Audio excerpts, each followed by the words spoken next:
Hello guys. आज हम लोग स्टार्ट करने वाले हैं ऑपरेटर्स के बारे में सीखने के लिए। ठीक है, तो बेसिक्स ऑफ डायलॉग में ये हमारा लेक्चर नंबर 4 है, जिसमें हम देखने वाले हैं ऑपरेटर्स। देखिए, ऑपरेटर्स क्या होता है? ऑपरेटर्स का मतलब होता है ऑपरेंड्स पे जो परफॉर्म होने वाला फंक्शन है वो। अब दो वर्ड है यहाँ पे, एक ऑपरेटर्स और एक ऑपरेंड। ऑपरेंड का मतलब होता है जो हम इनपुट में डालेंगे, 2 डिजिट या 1 डिजिट, और उसके ऊपर अब हम लोग फंक्शन कौन सा करेंगे, यानी प्लस करेंगे, माइनस करेंगे, उसको एक्सॉर करेंगे, एक्सनॉर करेंगे, तो वो हमारे क्या होता है? ऑपरेटर्स होते हैं। ठीक है, तो सबसे पहले हम लोग देखेंगे arithmetic operators. Now this perform the arithmetic operations. Arithmetic operation आपने बचपन से पढ़ा है। अरिथमेटिक क्या होता है कि basic addition, subtraction, multiplication, division and modular division. तो these perform the arithmetic operators plus and minus can be used as either unary और बाइनरी। तो ये लाइन आप लोग ध्यान से देख सकते हैं। यूनरी का मतलब होता है सिंगल ऑपरेंड, यानी हमारे पास सिर्फ एक डिजिट होगा। जैसे एक डिजिट का अगर मैं सिर्फ उसका नेगेटिव वैल्यू कर दूं 1 तो -1, तो ये यूनरी ऑपरेटर हुआ। ये क्या हुआ? यूनरी। एंड बाइनरी का मतलब क्या हुआ? 2 + 3, 2 - 3। तो जब दो ऑपरेंड होंगे तो कौन सा ऑपरेटर? बाइनरी। सिंगल के लिए यूनरी एंड दो के लिए बाइनरी। अब बेसिक अरिथमेटिक ऑपरेटर्स जो आप लोग जानते हैं, दैट इज प्लस मतलब एडिशन, माइनस मतलब subtraction, multiplication, division and modular division. तो इनमें एक फर्क है कि डिवीजन का मतलब क्या होता है कि डिवीजन का मतलब होता है जैसे हम लोग डिवाइड करेंगे तो उसके बाद जो क्वोशिएंट होगा हमारे पास आंसर में ये बचेगा when we will use the division operator, इसको यूज करने में। But on using the modulus, ठीक है, जो मॉड्यूलर डिवीजन होता है इसको हम लोग अपनी लैंग्वेज में क्या कहते हैं? मॉड्यूलर डिवीजन कहते हैं। तो मॉड्यूलस डिवीजन में क्या होता है कि हमारे पास रिमाइंडर बचता है। whenever you will perform the arithmetic operation of modulus, so you will get a reminder as a value.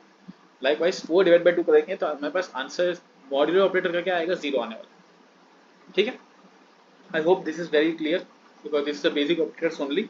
Second is the relational operators. Relation operators आप लोग को अच्छे से आइडिया होगा। रिलेशन ऑपरेटर्स मतलब क्या होता है? देखिए, दो के बीच में रिलेशन होगा।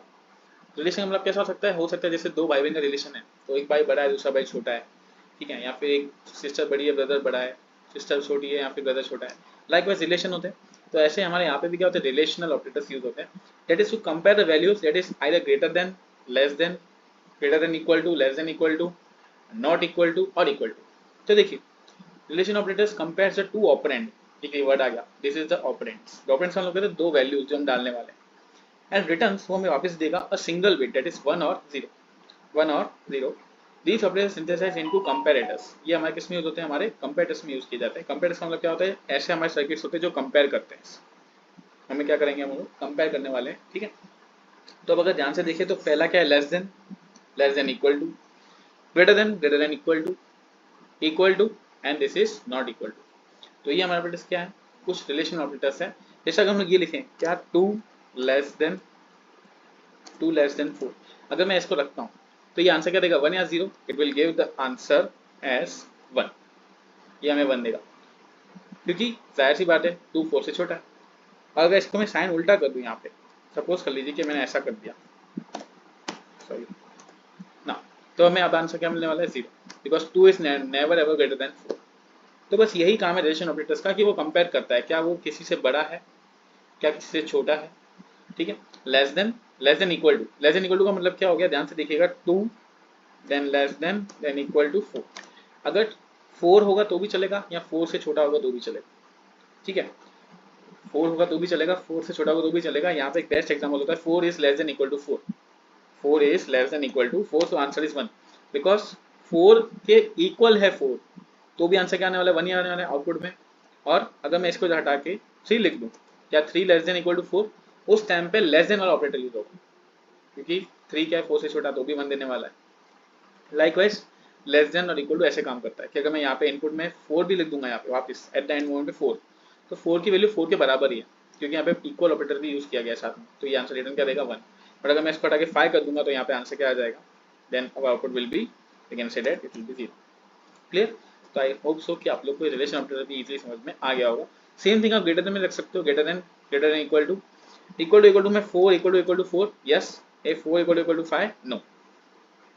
एंड नॉट इक्वल टू में सपोज कर लीजिए आपने लिखा कि 4 इज नॉट इक्वल टू, ठीक है, आपने ऐसा लिखा कि 4 is not equal to 5, it will return a single bit 1।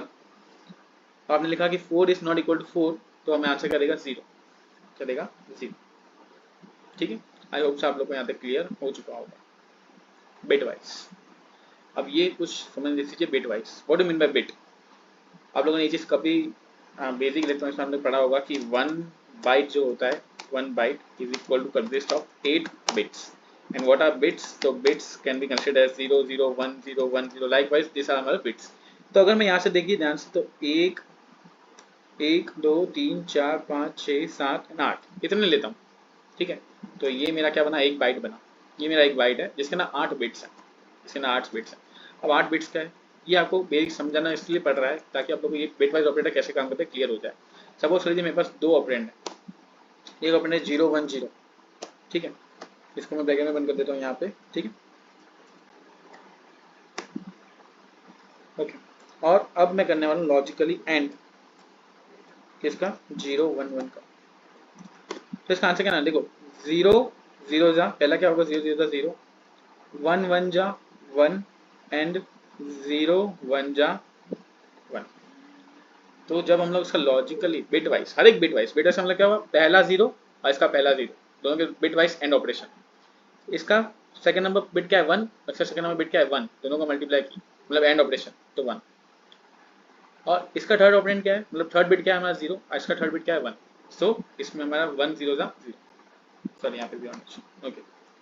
तो इस तरीके से बिटवाइज ऑपरेटर काम करता है। तो बिटवाइज ऑपरेटर हमारे लिए हर एक के लिए होते हैं। जैसे बिटवाइज नॉट है, बिटवाइज नॉट का मतलब ऐसे काम करेगा जैसे मान लीजिए आपके पास इनपुट में 0 0 1 1 है, तो इसका जो बिटवाइज नॉट करोगे तो it will reverse into 1 1 0 0।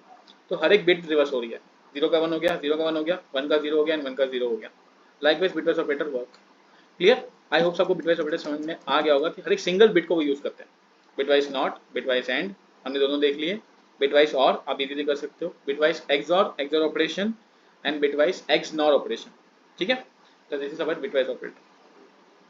Logical logical operator returns a single bit 1 और 0। ये भी हमें क्या देने वाले? रिटर्न करने वाले 1 bit. either it will give 1 or 0, they are the same as bitwise operator only for single bit operand. They can work on expression integer group of bits and treat all values that are non-zero as 1। कहना मतलब ये कि same तरीके से काम करते हैं, बिल्कुल जैसे कि हमारे ये बिटवाइज ऑपरेटर काम करते हैं वैसा ही काम ये भी करते हैं।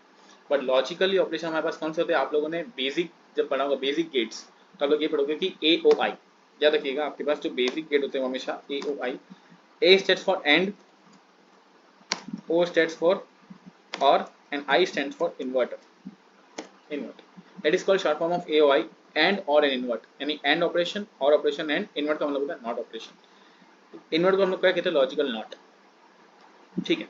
इसमें जितनी भी वैल्यूज नॉन जीरो है उसको क्या कैसे किया जाएगा? 1। जितनी वैल्यू हमारी नॉन जीरो होती है उन सबको हम लोग क्या बोलेंगे? 1 बोलेंगे, ठीक है। Logical operators are typically used in conditional statement. अगर आपने इफ एल्स यूज कर दिया, जैसे आपने कंडीशन लिख दी इफ, सपोज कर लीजिए ए एंड बी, ठीक है, if A and B equal to 1। अगर इन दोनों का एंड करने में बस 1 आता है तो आप लोग स्टेटमेंट लिखते हो कि स्टेटमेंट यहाँ पे एग्जीक्यूट होगा, ठीक है। एल्स एल्स एल्स आप क्या कर देते हो? स्टेटमेंट को क्लोज कर देते हैं। एल्स प्रिंट क्या कर देंगे? एल्स प्रिंट हमारे पास नल, ऐसा प्रिंट कर देंगे।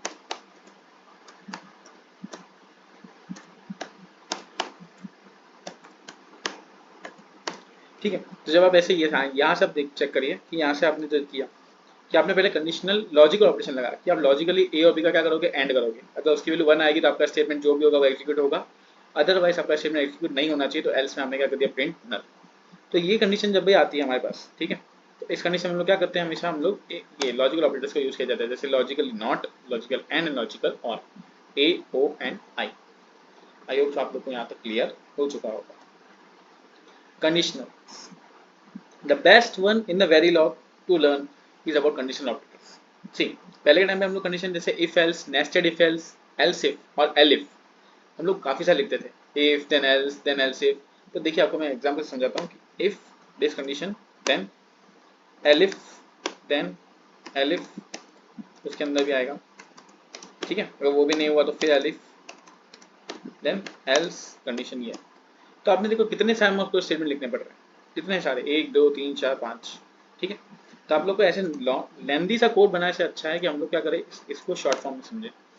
तो आप देखिए condition question mark result, if condition is true, result condition is false. मैं आपको समझाता हूँ कैसे होता है कि आप कंडीशन लिख दीजिए, मान लीजिए कि a greater than b, suppose से आपके पास दोनों की वैल्यूज है, जैसे ए की वैल्यू क्या है, ए की वैल्यू आपके पास 0 0 1 एंड बी की वैल्यू है आपके पास 0 1 0, राइट।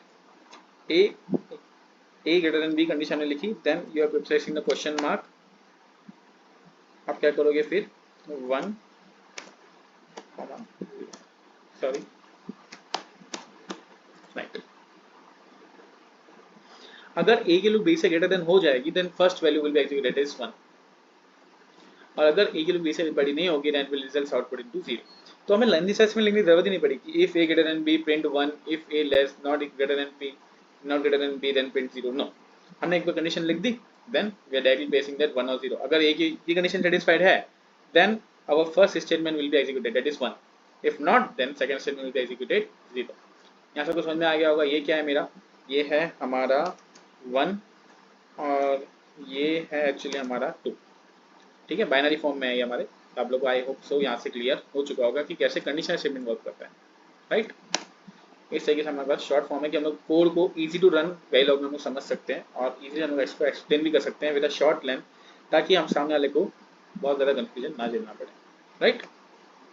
सो अब के लिए हम लोगों ने आज देखे हैं कि ऑपरेटर्स के बारे में। देखिए arithmetic operators, relational, bitwise, logical. या देखिएगा लॉजिकल और बिटवाइज दोनों ऑलमोस्ट सेम तरीके से काम करते हैं, ठीक है, लेकिन बिटवाइज ऑपरेटर हम लोग नॉर्मली यूज कर सकते हैं एंड लॉजिकल ऑपरेटर्स का काम हमारे पास generally case statement if else में यूज होता है। And last one is the condition operator. I can say once again कि वेरिलॉग सीखते टाइम जब आप लोग सीख रहे हो वेरिलॉग को, this must be learn properly, कि आप लोग उसे यूज करना सीखो, because on designing the mux, demux, encoder, decoder जब आप लोग डिजाइन करते हो वेरिलॉग यूज करने के बाद, तो आप लोग को उसमें लंबे लंबे केस स्टेटमेंट लिखने की जरूरत नहीं है। You can easily go through the condition operators. That will be the most advantage of condition operators, कि आप लोग को लंबे लंबे स्टेटमेंट्स लिखने से अच्छा शॉर्ट फॉर्म में कोड को कंसाइज कर सकते हैं और इजीली अपने कोड को एक्सप्लेन भी कर सकते हैं। Okay, so I hope so you are very clear with the lectures. Thank you guys.